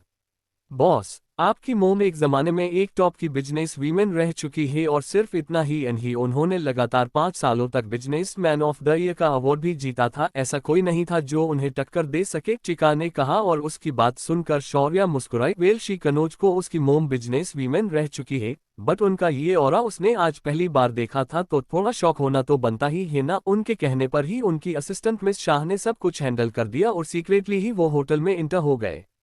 Mrs Bundela, it's a pleasure कि आप यहाँ आए हैं। I am happy to see you. Auction जिस फैमिली ने ऑर्गेनाइज करवाया था वो स्पेशली मृणाल जी को रिसीव करने आए थे और उन्हें रिस्पेक्ट के साथ उनका वेलकम किया। थैंक यू मिस्टर राव, और मुझे भी आप से मिलकर खुशी हुई। मृणाल जी ने भी एक छोटी सी स्माइल उनके ओठों पर रखे हुए उनका वेलकम एक्सेप्ट किया। Please come Neena, come see Mrs Bundela आई है। मिस्टर राव ने उनके वाइफ को बुलाया और उनके आते ही उनसे एक सिक्यूज लेकर वह से चले गए। मिसेस नीना राव भी रिस्पेक्ट के साथ ही मृणाला जी से मिली और शौर्या को देखकर एक प्यारी सी स्माइल दे दी। मृणाल, ये प्यारी सी बच्ची कौन है? मैंने तो कभी इसे नहीं देखा, ना ही तुम्हारे साथ और ना ही बाकी किसी और इवेंट में। नीना रव ने शौर्या को देखकर कहा। उस व्हाइट कलर के गाउन में शौर्या हद से ज्यादा प्यारी लग रही थी। उसके बाल, उसकी आंखें और वो नो मेकअप लुक उफ़ा कहर ढा रही थी वो सब पर, और लगभग सभी की नजरें उस पर ही थी। पहले तो एशिया ने नंबर 2 पर आने वाले फैमिली की हेड मिसेस मृणाल के साथ उसका आना, और ऊपर से उसकी वो खूबसूरती, कोई भला कैसे ना उसे देखता। शी इज फैमिली नीना, और जल्दी ही तुम्हें पता चल जाएगा कि वो कौन है। शौर्या आंटी को हेलो बोलो बेटा, मृणाल जी ने पहले नीना से कहा और फिर शौर्या की तरफ देखकर बड़े ही प्यार से बोली। क्या वो यंग मिसेस बुंदेला हो सकती है? यंग बुंदेला, आह वो ब्यूटीफुल है, नो डाउट कि मृणाल उसे अपनी बहू बनाने के लिए रेडी हो गई। लेकिन इस लड़की को पहले कभी नहीं देखा। क्या ये हमारी तरह हाई क्लास फैमिली से नहीं है क्या? आह, ना भी हुई तो कोई बात नहीं, उसकी खूबसूरती का मुकाबला हमारे हाई क्लास में कोई और लड़की कर ही नहीं सकती। हाँ, एक दो लड़कियां हैं, बट इसके इतनी खूबसूरत नहीं है वो। Yeah you are right, she is such a pure beauty. कुछ इसी तरह की बातें पूरे पार्टी हॉल में चल रही थी। शौर्या के पहली झलक ही सबके दिल में पूरी तरह से बस चुकी थी। साथ ही में वह मौजूद हर एक लड़के के दिल की धड़कन भी बढ़ा रही थी। लगभग सभी का दिल जीत चुकी थी शौर्या, सिवाय उन लड़कियों के जो जेलेसी से उसे घूर रही थी। सिर्फ घूर ही नहीं, बल्कि दिल ही दिल उसे गालियों भी दे रही थी। और इन्हीं में वो एक लड़की भी थी जो शौर्या को जानलेवा इरादा लेकर देख रही थी। उसकी वो नजरें, और शौर्या को एक मिनट बाद ही अजीब सा फील होने लग गया। उसे समझ आ गया कि कोई उसे बुरी तरह से लगभग हत्या का इरादा लेकर ही घूर रहा है। और उसकी नजरें पूरे हॉल में चली गई और ठीक उस लड़की पर जाकर रुकी जो उसे जानलेवा तरीके से घूर रही थी। कौन है ये लड़की, और मुझे ऐसे क्यों देख रही है? शौर्या ने खुद से ही सवाल किया और इस शौर्या की यादों में उस लड़की को देखने लग गई। लेकिन नहीं, उसने पहले कभी भी इसे नहीं देखा था। Chika, find everything about her, I think वो मुझसे नफरत करती है। अब क्यों करती है ये तुम पता लगाओ। शौर्या ने चिका का ऑर्डर दे दी और वो भी उसे उसी तरह से घूरकर देखने लग गई जैसे वो लड़की शौर्या को देख रही थी। जितनी वो लड़की घमंडी थी ना, उतना ही एटीट्यूड शौर्या के पास भी मौजूद था। वो भला कैसे किसी को बेवजह अपने आप को घूर कर देखने देती। सो उसने भी लगभग उसी तरह का इरादा लेकर उस लड़की को घूर कर देखा और आखिर में उस लड़की को शौर्या पर से अपनी नजरें हटानी पड़ ही गई। 61 लारा सिंघानिया सिर्फ घूर ही नहीं बल्कि दिल ही दिल उसे गालियों भी दे रही थी। और इन्हीं में वो एक लड़की भी थी जो शौर्या को जानलेवा इरादा लेकर देख रही थी। उसकी वो नजरें, और शौर्या को एक मिनट बाद ही अजीब सा फील होने लग गया। उसे समझ आ गया कि कोई उसे बुरी तरह से लगभग हत्या का इरादा लेकर ही घूर रहा है। और उसकी नजरें पूरे हॉल में चली गई और ठीक उस लड़की पर जाकर रुकी जो उसे जानलेवा तरीके से घूर रही थी। कौन है ये लड़की, और मुझे ऐसे क्यों देख रही है? शौर्या ने खुद से ही सवाल किया और इस शौर्या की यादों में उस लड़की को देखने लग गई। लेकिन नहीं, उसने पहले कभी भी इसे नहीं देखा था। Chika, find everything about her, I think वो मुझसे नफरत करती है। अब क्यों करती है ये तुम पता लगाओ। शौर्या ने चिका का ऑर्डर दे दी और वो भी उसे उसी तरह से घूरकर देखने लग गई जैसे वो लड़की शौर्या को देख रही थी। जितनी वो लड़की घमंडी थी ना, उतना ही एटीट्यूड शौर्या के पास भी मौजूद था। वो भला कैसे किसी को बेवजह अपने आप को घूर कर देखने देती। सो उसने भी लगभग उसी तरह का इरादा लेकर उस लड़की को घूर कर देखा और आखिर में उस लड़की को शौर्या पर से अपनी नजरें हटानी पड़ ही गई। तुम बहुत प्यारी लग रही हो शौर्या, इस पार्टी हॉल में कोई भी लड़की नहीं है जो तुम्हें खूबसूरती के मामले में टक्कर दे सके। मिसेस राव की बातों से शौर्या का ध्यान फिर से उनके तरफ गया और उसके ओठों पर प्यारी सी स्माइल आ गई। थैंक यू मैम, शौर्या मुस्कुराकर बोली। मैम नॉट डन शौर्या, मुझे मैम मत बोलो, तुम मुझे आंटी भी बोल सकती हो, वैसे तो इतनी बुरी नहीं हूं मैं, बट तुम जैसे प्यारी लड़की मुझे आंटी कहेंगी तो I don't mind, Mrs Rao ने कहा और उनकी बात सुनकर मृणाल जी और शौर्या दोनों मुस्कुराए। Okay aunty, and you are right, आप बिल्कुल भी बुरी नहीं लगती है, you still look young. Shaurya की मीठी आवाज और उससे भी ज्यादा उसकी प्यारी बातें मिसेस राव को तो वो बहुत ही पसंद आ गई। मृणाल तुमसे नाराज हूं मैं, इस नायाब हीरे से तुमने मुझे पहले क्यों नहीं मिलाया, अगर पहले मिलाती तो M101% शो में इसे अपनी बहू बना लेती, मिसेस राव अफसोस जताते ही बोली और मृणाल जी का मुंह बन गया। मिसेस राव आपके बेटे की शादी 4 साल पहले हो गई है, और 4 साल पहले शौर्या सिर्फ 13 साल की थी, तो आई डोंट थिंक कि आप उसे अपनी बहू बना पाती, और अभी उसके बारे में सोचना भी मत, क्योंकि शौर्या का पहले हो बॉयफ्रेंड है और वो दोनों एक दूसरे से बहुत प्यार करते हैं, मृणाल जी ने कहा और उनकी बात सुनकर मिसेस राव मुस्कुराते ही शरारती नजरों से शौर्या को देखने लग गई। आहा, कौन है वो लकी लड़का जो इस बेशुमार खूबसूरती का हकदार है, आई मस्ट से वो भी बहुत हैंडसम होगा, तभी तो इतनी प्यारी गुड़िया उसे मिली है, मिसेस राव शौर्या को चिढ़ाते हुए बोली और उनकी बातें सुनकर शौर्या के गाल ब्लश करने लग गए, उसे ऐसे देखकर तो वो उसे और छेड़ने लग गई। उन तीनों को देखकर एक एक कर एक दूसरे हाई सोसाइटी की लेडीज भी वहां आ रहे थे, वो तो जल भून उठे थे शौर्या की खूबसूरती से भी और मृणाल जी से भी। एशिया की सेकंड रिच फैमिली होने की वजह से काफी सारी बाकी लेडीज मृणाल जी की किस्मत से जलती थी, और अब उनके साथ ये लड़की भी आई है, तो कहीं ना कहीं शौर्या भी उनके जलन का हिस्सा बन गई थी, मगर फिर भी वो अपने इमोशन छिपाने में काफी एक्सपर्ट थे और प्यार से उन दोनों से आकर बातें कर रहे थे। मिसेस मृणाल, ठीक है कि शौर्या फैमिली है, लेकिन ऐसा कौन सा रिश्ता है आपका उसके साथ, जरा हमें भी तो बताइए, मिसेस शर्मा ने वहां आते हुए कहा और एक नजर शौर्या को देखा, उनकी नजरों में अजीब सा भाव तय और साफ साफ पता चल रहा था कि उन्हें शौर्या बिल्कुल भी पसंद नहीं आए है। वो उनकी दोनों बेटियों को रिश्ता बुंदेला जके दोनों बड़े बेटों के साथ करना चाहती थी, और अब शौर्या का आना, उन्हें लग रहा था कि शौर्या उनके बेटियों का हक छीन रही है। बहुत से भी बहुत स्पेशल रिश्ता है Mrs Sharma, and don't worry, कुछ दिनों में ही हम स्पेशल पार्टी अरेंज करेंगे शौर्या के लिए, तब ये रिश्ता आप सबको समझ आ जाएगा, बस तब तक आप वेट कीजिए। मृणाल जी अच्छे से जानती थी मिसेस शर्मा के इरादों को और उनके दोनों बेटियों को भी, अगर वो दोनों लड़कियां थोड़ी सी भी अच्छी होती तो मृणाल जी को कोई फर्क नहीं पड़ता, लेकिन वो दोनों लड़कियां बहुत ही बिगड़ी हुई थी और दो मुंह की भी थी, उनके सामने तो बहुत अच्छी बनती, लेकिन असल में उन दोनों के पास जरा सी भी तमीज नहीं थी, सो मृणाल जी उन्हें बिल्कुल पसंद नहीं करती थी। हम मिसेस शर्मा ने किसी तरह से मुस्कुराते हुए कहा और फिर से इधर उधर के बातों में लग गई, उनकी बतेकम और उनके दोनों बेटियों की तारीफ ही ज्यादा लग रही थी, इस वजह से सब बोर हो गए थे। सिर्फ मिसेस शर्मा ही नहीं, बाकी सोसाइटी की एक दो और लेडीज भी थी जो चाहती थी कि उनके बेटियों का बाव बुंदेला फैमिली से जुड़े, सो उन्होंने भी मृणाल जी को हिंट देने की और अपनी बेटियों की तारीफ करने की कोई कमी नहीं रखी। मिसेस राव, और कितना अवकात है ऑक्शन में, क्या अब तक पूरे गेस्ट नहीं आए हैं क्या, मृणाल जी ने थक कर मिसेस राव से पूछ ही लिया और उनका जवाब सुनकर किसी तरह से मुस्कुराए, और आधा घंटा बाकी था ऑक्शन शुरू होने में, तो तब तक उन्हें इन सबको सहना ही था। वैसे मिसेस राठौड़ अभी तक नहीं आई, एक लेडी ने सवाल किया और बाकी के दिमाग में भी वही सवाल आया।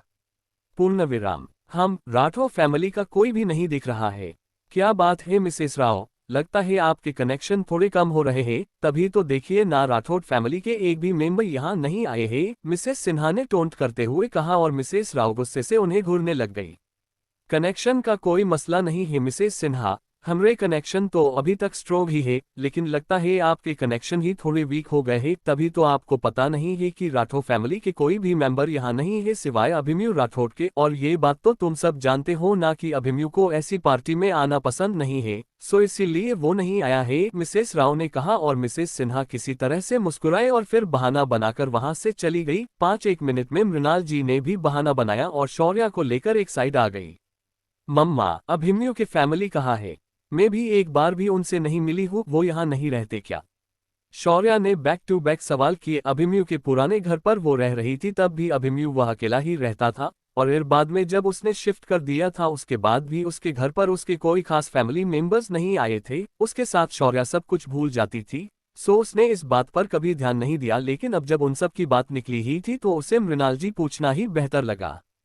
ऐसा नहीं है बच्चू, वो यही रहते हैं, लेकिन तुम्हें पता ना हो तो बताओ कि अभिमन्यु के दादू और दादी राजस्थान में उनके पुश्तैनी हवेली में रहते हैं और उसके चाचा चाची और उनके फैमिली भी वही रहती है। और रहा सवाल उसके मोम डैड का, तो वो दोनों वर्ल्ड टूर पर गए हैं। तुम जानती हो, हम चारों ने एक साथ ही अपने अपने कम से रिटायरमेंट ले ली थी और सारी जिम्मेदारी बच्चों पर डालकर हम फ्री हो गए थे। मैं और तुम्हारे डैड भी वर्ल्ड टूर करके आ गए हैं। और अभिमन्यु के मोम डैड जरा लेट गए थे और साथ ही में पता नहीं कनक को अभिमन्यु की मोम कौन सा आइलैंड इतना पसंद आ गया कि वो वही रुक गई है और वही अपने हॉलिडे एंजॉय कर रही है। मृणाल जी धीरे से शौर्या से बोली, वो दोनों कहाँ है? ये बात सिक्योरिटी रीजन की वजह से किसी को भी पता नहीं थी। चूंकि बुंदेला जब उनके काफी करीब थे और वो बेस्ट फ्रेंड थे, तो उन्होंने ये बात उन्हें बताई थी।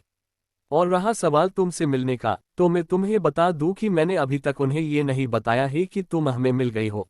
और ये बताना तो दूर ही बात है कि जल्दी ही तुम उनके घर की बहू बनने वाली हो। वो जब वापस आएंगे ना, तब खुद तुम उनसे मिल लेने और अभिमन्यु से तुम्हें उनसे इंट्रोड्यूस करवाने के लिए भी कहना। देखना उन दोनों के एक्सप्रेशन बहुत ही अच्छे होंगे। यू कनो। मृणाल जी उसे और भी उनके बारे में इतने लग गई और उनकी बात सुनकर शौर्या को हल्की सी शर्म भी आने लग गई। आजकल अभिमन्यु के नाम से ही उसके पेट में अजीब सी गुदगुदी होती थी और उसे बहुत ही अच्छा लगता था। वो दोनों बातें कर ही रही थी कि तभी वहां बज रहा म्यूजिक चेंज हो गया और बाद में एक काफी प्यारी धुन उन्हें सुनाई देने लग गई। शौर्या की नजरें भी उस ओर गई और उस लड़की को देखकर उसकी आंखें छोटी छोटी हो गई। मम्मा, वो लड़की कौन है? शौर्या ने मृणाल जी से पूछा। ये वही लड़ी थी जो अभी थोड़ी देर पहले शौर्या को घूर रही थी। वैसे तो चिका ने अब तक उसकी इन्फॉर्मेशन निकाल ली थी, लेकिन वो पार्टी में थी, अरु सबसे बातें कर रही थी, सो उसे चिका से पूछने का वक्त ही नहीं मिला। वो लारा है शौर्या, लारा सिंघानिया ग्रुप के ओनर के बेटी। अच्छी लड़की है, लेकिन मुझे कुछ खास पसंद नहीं है, मृणाल जी बोलिया और शौर्या ने उनके तरफ देखा। आपको क्यों पसंद नहीं है वो? शौर्या का सवाल मृणाल जी को समझा नहीं कि वो क्या कहे। अभिमन्यु को पसंद करती है वो, और कनक के दिल में भी उसने अपनी अच्छी जगह बना ली है, मगर इसका मतलब ये नहीं है कि कनक उसे अपनी बहू बनाएंगी। शौर्या बच्चे, वैसे कनक सोच रही थी उसे उसकी बहू बनाने का, लेकिन अभिमन्यु उसके तरफ देखता भी नहीं है। सो कनक ने अभिमन्यु को थोड़ा वक्त दिया है। अगर तब तक उसने कोई लड़की ढूंढ ली तो ठीक, वरना वो लारा के साथ उसकी शादी के बारे में जरूर सोचेंगी। बट आई डोंट थिंक कि अब उसकी कोई जरूरत होगी, मृणाल जी ने कहा और शौर्या किसी तरह से मुस्कुराए। अभिमन्यु की होने वाली वाइफ, ठीक है, ये फिक्स नहीं था, लेकिन कहीं ना कहीं उसका नाम तो जुड़ा ही था ना अभिमन्यु के साथ। इसी वजह से उसे काफी गुस्सा आ रहा था। ये मुझे इस तरह से घूर रही थी, क्या उसने मुझे और मन को एक साथ देख लिया, इसी वजह से वो मुझसे नफरत कर रही है? क्या ऐसा है क्या? शौर्या के दिमाग में तरह तरह के सवाल घूमने लग गए और उसका जवाब उसे जल्द ही मिल गया। वो लड़की लारा जो अब तक पियानो बजा रही थी, अचानक से उसकी नजरें शौर्या की तरफ आ गई और उसने उसे घमंड से देखा, जैसे नजरों से ही कह रही हो कि मेरे सामने तुम कुछ भी नहीं हो। और बस उसकी ये नजरों और शौर्या के दिमाग में उसके लिए तैयार हुआ गुस्सा और भी बढ़ गया। 62 लारा को पड़ा थप्पड़। अभिमन्यु को पसंद करती है वो, और कनक के दिल में भी उसने अपनी अच्छी जगह बना ली है, मगर इसका मतलब ये नहीं है कि कनक उसे अपनी बहू बनाएंगी। शौर्या बच्चे, वैसे कनक सोच रही थी उसे उसकी बहू बनाने का, लेकिन अभिमन्यु उसके तरफ देखता भी नहीं है। सो कनक ने अभिमन्यु को थोड़ा वक्त दिया है। अगर तब तक उसने कोई लड़की ढूंढ ली तो ठीक, वरना वो लारा के साथ उसकी शादी के बारे में जरूर सोचेंगी। बट आई डोंट थिंक कि अब उसकी कोई जरूरत होगी, मृणाल जी ने कहा और शौर्या किसी तरह से मुस्कुराए। अभिमन्यु की होने वाली वाइफ, ठीक है, ये फिक्स नहीं था, लेकिन कहीं ना कहीं उसका नाम तो जुड़ा ही था ना अभिमन्यु के साथ। इसी वजह से उसे काफी गुस्सा आ रहा था। ये मुझे इस तरह से घूर रही थी, क्या उसने मुझे और मन को एक साथ देख लिया, इसी वजह से वो मुझसे नफरत कर रही है? क्या ऐसा है क्या? शौर्या के दिमाग में तरह तरह के सवाल घूमने लग गए और उसका जवाब उसे जल्द ही मिल गया। वो लड़की लारा जो अब तक पियानो बजा रही थी, अचानक से उसकी नजरें शौर्या के तरफ आ गई और उसने उसे घमंड से देखा, जैसे नजरों से ही कह रही हो कि मेरे सामने तुम कुछ भी नहीं हो। और बस उसकी ये नजरों और शौर्या के दिमाग में उसके लिए तैयार हुआ गुस्सा और भी बढ़ गया। वाह, बहुत खूब पियानो बजाया है तुमने लारा, मुझे यकीन है कि यहाँ मौजूद कोई भी तुम्हें किसी भी चीज में टक्कर नहीं दे सकता है, मेरी प्यारी बेटी। लारा की मोम ललिता सिंघानिया ने उसकी तारीफ करते हुए कहा और अगले ही पल बाकी सब भी लारा के तारीफों के पुल बांधने लग गए। सिंघानिया जग की पोजीशन और राठौड़ के साथ उनके जुड़ते कनेक्शन, साथ ही में लारा और अभिमन्यु का नाम साथ में आना, सबको यकीन था कि जल्दी ही वो दोनों फैमिली रिश्तेदारी में बंध जाएंगी। सो फिर क्या, हर कोई उसकी तारीफ करने लग गया। विल वो तारीफ के लायक थी भी? दिखने में भी अच्छी थी और साथ ही में उसमें दूसरी भी अच्छी क्वालिटी थी, लेकिन इनके साथ साथ उसमें सबसे बड़ी कोई कमी थी तो वो थी उसका घमंड, उसका गुस्सा और दूसरों को खुद से कम रखने की आदत। वो सभी को अपने पैर के जूती के जैसा ही समझती थी। हम सच में मिसेस सिंघानिया, आप बहुत लकी है कि आपके पास लारा जैसी प्यारी बेटी है। काश मेरे पास भी ऐसी ही एक बेटी होती, एक और गेस्ट में लारा की तारीफ करते हुए कहा और मिसेस सिंघानिया के आगे आगे करने लग गई।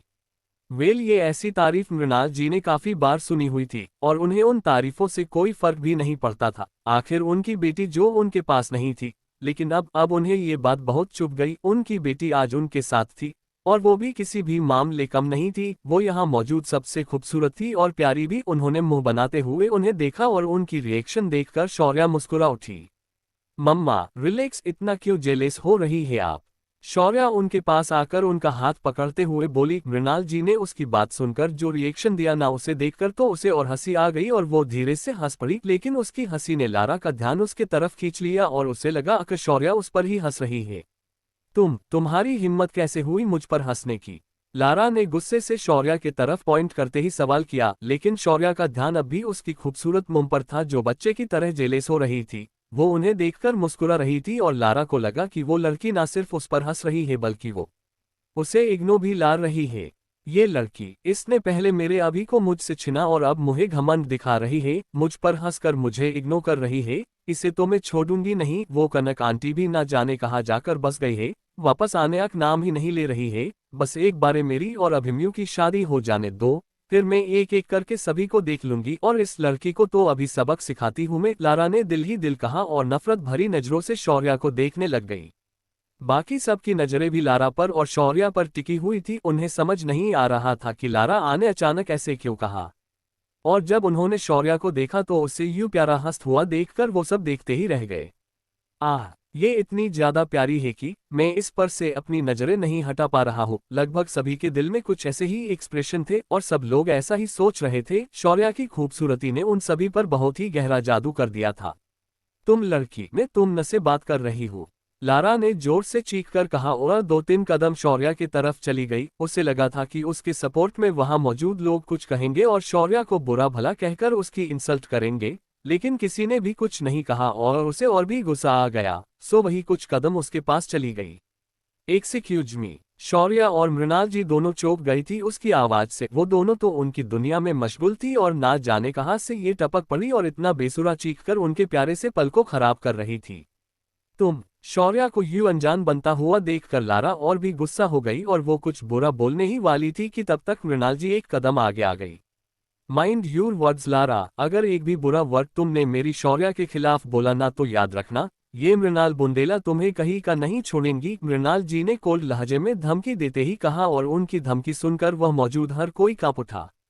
मृणाल, ये बच्चों के बीच की बात है, तुम क्यों इसमें इन्वॉल्व हो रही हो? इन्हें ही संभालने दो उनका मामला, मिसेस सिंघानिया ने कहा और मुस्कुरा आकर उनके तरफ देखा। वेल, वो ये बात अच्छे से जानती थी कि बुंदेला जिससे दुश्मनी मोल लेना उन्हें भारी पड़ सकता है और काफी मामले में ये भी चांस थे कि अगर राठौड़ को उनके बीच का तनाव फील हुआ तो डेफिनेटली वो उनके बजे बुंदेला जा का ही साथ देंगे। सो उन्होंने उनके साइड से एक कदम पीछे लिया।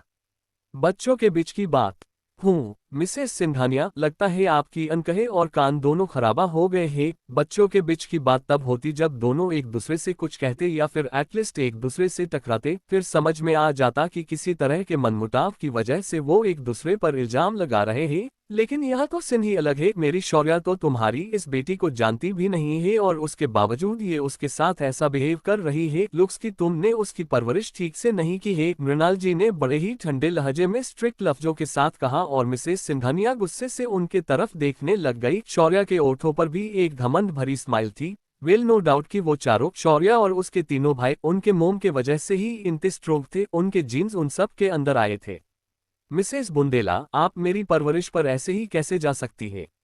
और पता नहीं कौन से कहां से आए है ये लड़की, उसके लिए हमारे खिलाफ हो सकती है। ठीक है कि आपकी फैमिली होने वाली है ये, लेकिन अभी तक ही भी तो नहीं है। मिसेस सिंघानिया वैसे तो बहुत गुस्सा थी, लेकिन उसके बावजूद भी उसने जरा सा अपने आप पर कंट्रोल रखते हुए कहा, और नहीं तो क्या आंटी, इस लकड़ी को तो इतनी भी तमीज नहीं है कि कहाँ कैसे बिहेव किया जाए। और आप उसके लिए हमसे लड़ रही है। ये जो छोटे घर की लड़कियां होती हैं ना, वो अपनी हद हमेशा ही क्रॉस करती है। इन्हें उंगली क्या अड़े दो, ये हाथ पकड़कर सीधा सर पर ही चढ़ जाती है। मैं तो ये कहूंगी कि आप इस जैसे बेशर्म लड़की।